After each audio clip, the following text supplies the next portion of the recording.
Busy 2020. Yeah. Like, did you know from like the beginning of the year that you wanted to do all this? Like, I know you had the 5 track EP, the Mackk&Co project, a bunch of singles, features. Now you got the album. Um, man, bro, I didn't plan on doing none of this stuff because, all honesty, my album was supposed to drop in May. I had went to the Bay and started working on finishing my album like at the beginning of the year type shit. So I thought I was gonna drop in May. So I had 2 big shows at the Observatory and at the Blxst back to back, May 1st and May 2nd. And I was going to Rolling Loud May 8th. So I really was having like a whole rollout. I had a whole rollout in my head, like, oh, I'm gonna drop my album in the mix of all this because I know all the attention gonna be on me. And then coronavirus hit. So do you think you benefited from like this whole like unusual situation? Oh yeah, of course, yeah, for sure. I think I made the best out of it. Me and my team, we just literally stayed patient, and a lot of songs that we had like just sitting up, like we just was like, let's give it to the world. We want to flood, like, you know. And if I could, bro, I would have dropped way more songs than that. Like, you know what I'm saying? I mean, I could, but I just want to be like super valuable now and marketable now. Like, I don't want to get nobody to get tired of me. Like, you know. I saw you collaborated with Blxst. How did you two link up, and what can you say about the visuals? Because I saw you guys are like shooting something. That's my favorite song that I've made 2020. For real? I'm not a big person. Like, I know I got like Light It Up and like rah-rah songs, you know, but I've been maturing lately, bro. I've been like, you know, I still turned up. I'm still a kid, but with my music, it's like I still make that type of music, but I've been starting to take my time more on like making like real songs. You know what I'm saying? So song with Blxst is I actually got into it with my best friend, my woman best friend that I have like no like kind of relationship with, like never have her. You know what I'm saying? That's really like my best friend, and I had gotten into it with her, and I didn't know how to say sorry to her. So what I did was post an Instagram video of that song, and I was basically talking to her in the song. So when I made the song, I'm like, I like what I'm saying in the verse. I have to make this hook like universal. So when I made the hook, I made it like to where it wasn't like, it was like you like apology song to your woman. You know Yeah. what I'm saying? And it was super melodic, and I love like making melodic hooks and stuff like that. And I want to write like a motherfucker. So I'm like, man, who can I put on here who would like open up this hook? You know what I'm saying? And I posted it, and then I seen Blxst like it, and I just like, man, Blxst, because he's super dope. He got a lot going on right now. He in the mix, and man, this is the West Coast. Like, we really all vibing with each other right now. You know, nobody is like not trying to mess with nobody. We all trying to prove to everybody that we can do what everybody else is doing. When it comes to like your music videos, how much input do you think you have like when it comes to like directing? Um, I mean, usually my team, my managers, Holiday and Tuck, they hit whoever's doing the visual, and they come up with a treatment off of what they think, you know. And basically, I always give my input, whether I like it or not, and they go along with, you know, what I want, of course. But yeah, they just do treatments, and I either switch it up or not. So I got a big role in it, like, you know what I'm saying. They let me do my thing. Because I see you've been working a lot with like a Mr. Real movie. Oh, that's Real Movie is my like. You know what's crazy? This last video I just did was the first video I've done with Real Movie in like a year. Really? It's crazy. That's like my like. He's literally like one of my like closest friends. Like, we literally been making like music videos together since like 2014. Like, you know what I'm saying? So with him, it's just so natural. It's always like I'm literally with him every day. So like I see him editing everybody else's videos, like, you know what I'm saying? So with him, it's natural. Seabass, that's who's been doing a lot of my videos. He did like Windows Down, Function in the Hood. Like, a lot of my last videos is Seabass. And he's pretty dope too. He did La Bamba. But the people when I do videos, I gotta have like a good relationship with them. As like same thing as if I was doing music. Like I don't do music with random people. Like I won't go pay for a feature ever. Like you'll never hear Rucci trying to go get the big feature because I don't like making music with people I don't really know about. You know what I'm saying? So the same thing with videos though. Like I gotta really vibe with you. XXL dropped their 2020 freshman class, and then like I was looking at like people who thought were snubs, and your name came up a couple times. Is that something you'd want for like 2021? I mean, yeah, of course, but that shit don't mean nothing to me. they be like they when they do the freestyles and shit, they suck. I like the artists though. Like don't get me wrong, I really don't listen to none of them, but like when they do the freestyles and stuff, like XXL, they need to do something better. Like the freestyles be weak as fuck. So like if they gave you opportunity, you wouldn't like turn it down or anything. Yeah, I'll make it way better though. I have a big ass input in that shit. I won't let that shit go. If I'm on a freshman class, oh yeah, me tight, yeah. Yeah, you just dropped Bad Boys with Chike. You two have like a lot of tracks together. How did that That, relationship start? that's my best road dog. That's my go-to person in music. We don't do nothing without each other. We won't tour without each other. We won't do a show without each other. We probably got 400 songs unreleased right now. We don't do sessions without each other. We don't do nothing without each other. I saw you got a tattoo for you on his hand. The Uh, the dog. Yeah. yeah, yeah, that's my boy, man. We just actually like after this album, we're doing a project together. A big ass. Can you say anything else about that? Just go be Rucci and Tyke album, man. Just look forward to it. We already got so much music. We've been doing like the thing about me and Tyke, we told each other we was gonna work hard and party hard.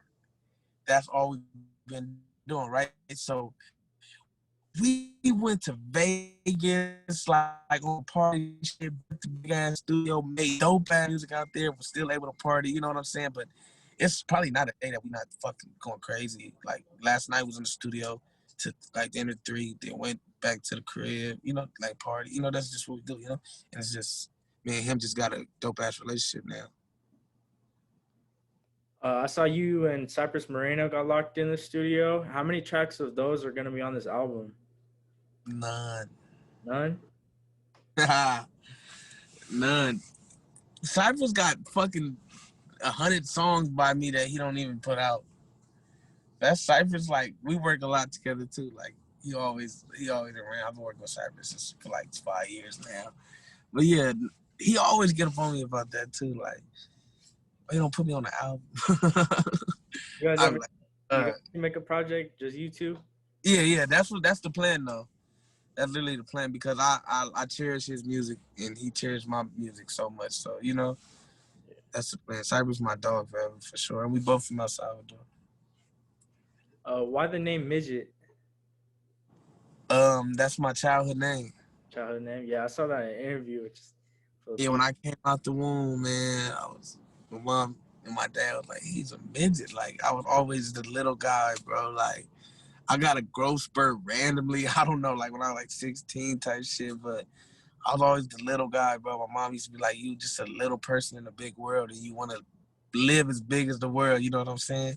And I'm like, damn, like, that's just always been me. So when I did Tako Son, I'm like, this is my first album, and I'm gonna tell him about my dad because my dad was going through a lot at the time. You know what I'm saying? So for this one, it's like now I'm just like I bought my dad a house, I bought my mom a house. Um, Everybody is comfortable, low key. You know what I'm saying? Like my team is getting established now, so it's like now I can open up about me. Now I can tell y'all like about the crazy shit I go through every day, like still to this day, and I'll be just smiling, bro. I be high, bro. I'm kidding, like fuck it, like I deal with it later. What have the midget sessions been like? Um, super. All right, Taco Sun sessions. They was all parties. Like, nah, not no midget sessions. All midget sessions is me and producers only. And what was I my bad. this shit. I took my time with this one. I didn't want to oversaturate nothing, so I didn't want a lot of people to hear here till it come out. So a lot of my close people don't even know what my album sounds like. In what ways do you think like you improved from Taco Son to Midget? Becoming way more versatile, way more appealing to different crowds. I think with Midget, I'm literally like my delivery is like on point now. Like my whole like the way I set up my songs now, it's real music. Every song on my album is like, God damn, like why is it so pure? You know what I'm saying? And Taco Son was just like, that was mixtape Rucci. That's when I was like, I was just fucking around and going everywhere with it. Now like I got literally sectioned off. Like you go straight into the album. It's all like coming at you. First song is fucking. It's called Complicated, and that's just me. Like everybody be like, bro, like you. I always go against me. Like I always like fuck up. I always tell them I'm gonna stop sipping lean and I'm drinking lean. Like I always tell a bitch I'm not gonna go back to her. I'm with her. Like and then I leave her. Like and then I'm not. Like I'm just super complicated. Like nobody like lets me like nobody gets how I think, but they let me like just go. They just got faith in me. So yeah, like this one is like way different, bro. Like How do you get inspired? my homies, being around my friends a lot. Sean Mackk, of course, that's somebody who, you know, that passed and he keeps me like literally. I promise you, I probably dream about him like 6 times a week, like type shit. You know what I'm saying? Yeah. And it's talking to me, and bro, I'm like so driven by that shit. My fucking dad in Mexico, my uncle in prison. It's just they can't do it, so I gotta do it. I gotta live for them. Lately, my little brother, though, God, my little brother, that's been like, who is?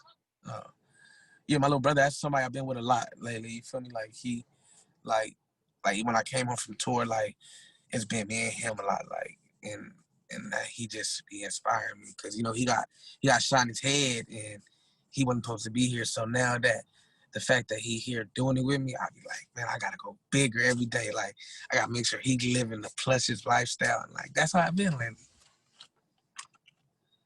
How do you feel about like the LA scene as a whole? Oh, it's my bad. You good?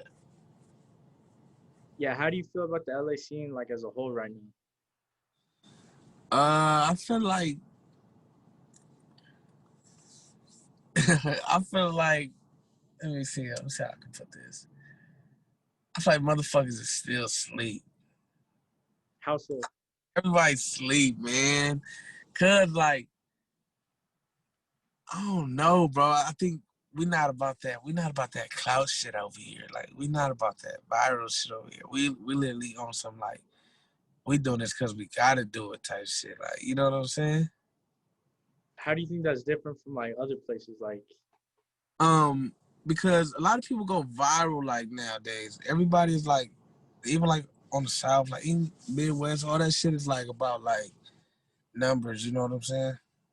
yeah, The West Coast, man, it's literally like we not even worried about that shit right now. We trying to like me, Kaylin, Chai, Jay, fucking Shoreline, like we all like trying to get everybody to understand that we doing this together. Like, you know what I'm saying? Like this is not like old LA. Like this is something that's like new and nobody has done this before. You know what I'm saying? So I think that's what we be working on, and now we don't be worried about a lot of shit. So I don't think like nobody be getting it yet. what are some of your goals for like the rest of 2020 going into 2021? For them to let me fucking perform again. I want to do a show, bro. That's it. I don't think about nothing else but doing shows. That shit's stupid. You already have like plans for like a next tour or like if Uh, you y- any uh, if they let us loose, man, after this album, I'm for sure going on tour. My book, and shout out to my booking agency too. I got a cold ass booking agency that gets tours, man, they booked me a tour in probably 2 days. You feel me? So I ain't worried about that. They gonna as soon as they open up the world, I know I'm back getting to the money. You know what I'm saying? Is there any like destinations you want to hit? Like New Orleans. Uh, I've been in New York, Atlanta. I've been there, but I ain't been there on no music shit. I'm a super fucking West Coast head, bro. how was But it? Like, I know last year you performed at the Forum. I know you're from Inglewood. Like, how was that for you? oh, Schoolboy Q brought me out at the forum. Bro, I almost cried. That shit was crazy. That was a blessing, bro. I didn't know how to take that right there. They lit up that motherfucking forum for me too, bro. I'm like, man, only like 30% of these people know me, but they lit it up. You know what I'm saying? They knew I was home. All right, bet. I appreciate you for taking the time to chop it up, for real. Oh yeah, for sure, doggy.